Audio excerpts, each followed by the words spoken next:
Welcome to the Cabral Concept, where board-certified Doctor of Naturopathy, Dr. Stephen Cabral, shares with you exactly how you can reverse aging, take back your health, and live a life full of energy and passion, with new 20-minute episodes every single day to keep you healthy and engaged. Now, here's your host, Dr. Stephen Cabral. Welcome back, everybody. We're here, brand new episode of the day on Cabral Concept Podcast. What I want to do is share with you 10 simple questions that you can use to differentiate whether you need to eat food or whether you're just thirsty. Sometimes we get these cravings for food that are really our body's cries for water or hydration.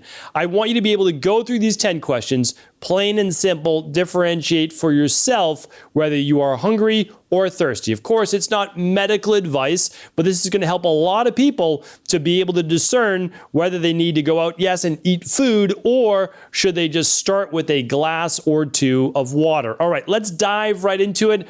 I'm going to give you the 10 questions. I'm going to read them out loud. If you want to actually see them on, let's not call it paper, but on a website, head on over to stephencabral.com/2756. That'll be the questions right there laid out for you, along with the answers. If you're driving in the car, if you're walking, if you're not able to read this, just listen, because I'm going to make it super simple too as you're going through, whether your answer is an A or whether it is a B. All right, just A's and B's. That's it. So the first question is this: differentiating if you're hungry or you're thirsty. Because remember, the whole reason for this is that we don't want people necessarily overeating. We want them to eat enough calories, enough food for the day to sustain themselves, but we don't necessarily want them to be eating food when the body really just wants to be hydrated, right? Because it's thirsty, and that can show up as hunger pangs. All right, so let's get into it. So first question is this: when is the last time that you ate? Answer A, right? So the first one, we'll just go A. I won't always maybe say the word A or letter A, but is it less than 2 hours ago? So have you eaten within the last 2 hours? And then answer B would be 2 to 4 plus hours. All right. So think of that. Is it an A or is it a B? And I'll go through an easy key on how to read these in the future. All right. So that's the first one. If it's less than 2 hours or 2 to 4 plus hours. Question 2. How would you describe the sensation you're feeling right now? Is it a dry, parched feeling in your mouth, or more of a gnawing, empty feeling in the stomach? That's B. Question number 3. Did you engage in physical activity recently? So, over the last, half hour or so, you might have been doing heavy labor or exercise. Or B is, have you just been fairly inactive, right? All right, question 4.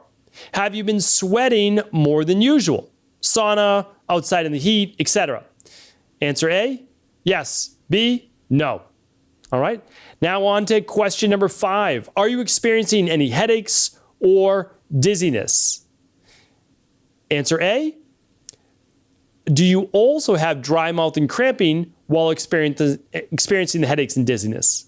Or answer B, do you have a headache with fatigue and irritability? Not necessarily the dizziness. Okay. So A, yes, you have a headache or dizziness, and you have dry mouth or cramping.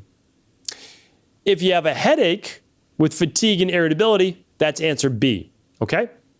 The sixth question is this. So you tried drinking a glass of water, and you wait 15 minutes. How do you feel now? If you feel satisfied and find a nice tall glass of water, let's say 12 ounces or more, I guess that would be a glass and a half, right? Or answer B is you still feel that empty, gnawing sensation in your stomach. All right. Question 7. Are you finding it difficult to focus or concentrate? A, yes, I feel a little bit distracted or fuzzy. B, no, I feel clear-headed. All right. So difficulty concentrating, maybe, right? Yes, that's A. No, that's B. Question 8. Do you feel a craving for something specific, such as a certain food? A, no, I don't have any specific cravings. B, yes, I'm craving a particular food or food type, such as maybe it's something sweet, right, that you're looking for, maybe for energy, or maybe it's a protein, something savory that you want. So think about that.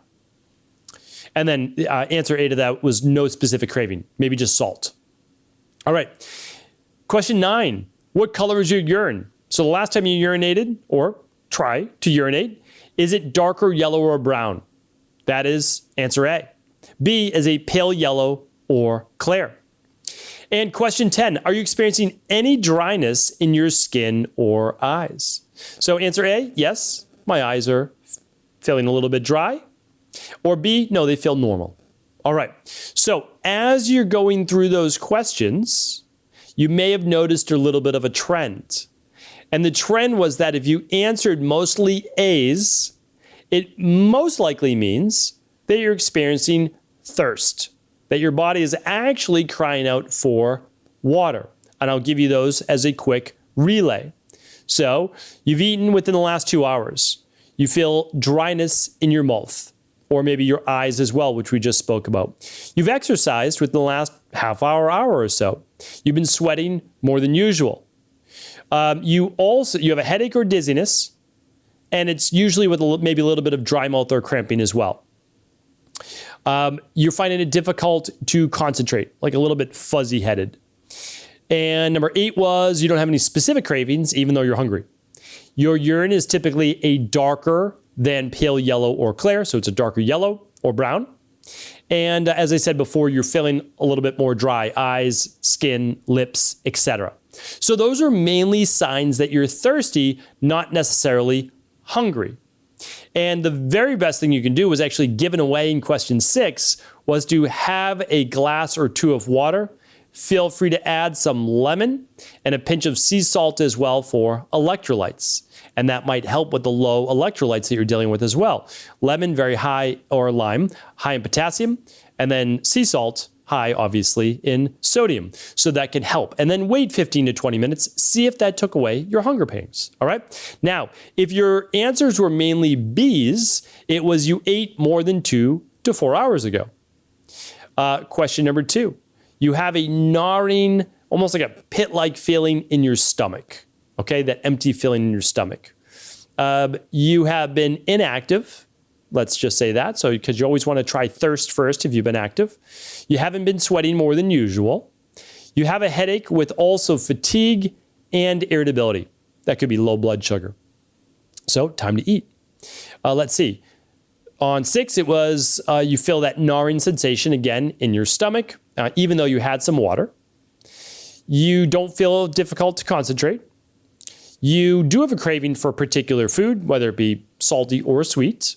Other flavors as well, or other types of meals. Your urine is typically a paler yellow or clear, so normal hydration, and no real dryness of the lips, the mouth, or the eyes. So those are mostly the B answers, and that may mean that you're typically more hungry. My advice is that you can still have a glass of water, still add your natural electrolytes if you'd like, and then be preparing a meal if you need to, or a smoothie or anything like that for 20 minutes later. So really, simple, easy quiz that you can kind of go over with yourself, your kids, your clients. I know there's a lot of practitioners listening to the show as well. So I wanted to just set this up to help people because oftentimes we're always grabbing for food, but we're almost never grabbing for hydration, unless it's like a coffee or it's something like that. We really want to get in the habit of hydrating before we get thirsty. And so the goal is to simply consume about half your body weight in ounces of water per day. So I'll just give the example. If you're 160 pounds, that's 80 ounces of water. That's 10 glasses of water per day. Now, of course, you're not going to drink that all at once. And it's probably going to be over the first 3/4 of the day, not as you're getting closer to bed.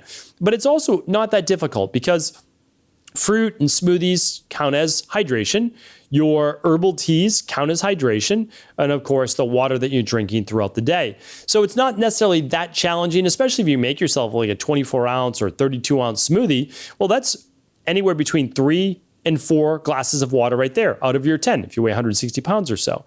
And then maybe you're having 1 or 2 herbal teas per day. Okay, so now you're already at 6 glasses out of your 10. So now you only need basically the equivalent to 2 water bottles or 4 glasses of water really for the rest of the day. And I'll also link up a podcast today on the best time to drink water throughout the day, because you don't actually want to drink a lot of it with meals, especially cold water, which is going to dilute your digestion. So I'm going to link up these questions today, as well as previous podcasts on best ways to consume water at stephencabral.com/2756. I hope today's episode was helpful. I appreciate you tuning in. Thanks so much. And as always, do feel free to share this show with anyone you believe it could serve. Take care, everybody. Have an amazing day. Did you know that the body really only becomes sick or imbalanced in only 2 ways? Over time, you become deficient in vital nutrients, and you also accumulate toxins internally and from the environment. As those nutrients diminish and you increase your total toxic load, your body then begins to show the first signs of dis-ease. It's actually quite predictable, and the good news is that if we know how you began to fill up that proverbial rain barrel, we also know how to empty it to begin the healing process. I was fortunate enough to learn this ancient healing process from my mentor after suffering from debilitating diseases for close to a decade. It was only when I began to implement these techniques did I finally overcome my illnesses and go on to live a life of energy and vitality that I now enjoy. I'd like to share with you now what I discovered after traveling all over the world and how to combine the best of ancient healing wisdom with state-of-the-art science. Allow me to teach you exactly how I've been able to help over 250,000 people to empty their rain barrel and begin to transform their body and lives into what they've always hoped they could be. To get your copy of the international bestseller, The Rain Barrel Effect, simply go to stephencabral.com/rainbarrel.